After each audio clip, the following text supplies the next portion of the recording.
সূরা ফিলে আছে, আল্লাহ তাআলা হাতি বাহিনীকে ধ্বংস করার জন্য ঝাঁকে ঝাঁকে ছোট পাখি পাঠিয়েছিলেন, কিন্তু সেটি কোন পাখি কুরআন মজিদে তার নাম বলা হয়নি। অনেকেই মনে করে থাকেন কুরআনে বর্ণিত আবাবিল কোনো বিশেষ পাখির নাম।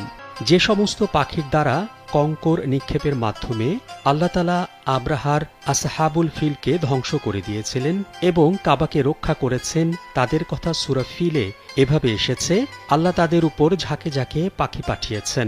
এখানে আবাবিল শব্দটি ইব্বালা এর বহুবচনের অর্থ ঝাঁকে ঝাঁকে, দলে দলে। সাধারণ মানুষ মনে করে যে আবাবিল বলে ওই পাখিগুলোর নাম বোঝানো হয়েছে। এ ধারণা ঠিক নয়। আসলে আবাবিল অর্থ ঝাঁকে ঝাঁকে। তবে পবিত্র কাবা শরীফে এখনও সেই আকৃতির পাখি দেখা যায়। রাত গভীর হলে এই পাখির ডাকও শোনা যায়। মসজিদের ছাদে ও মসজিদে হেরেমের মধ্যে এদের সুন্দর বাসা সবার নজরে আসে।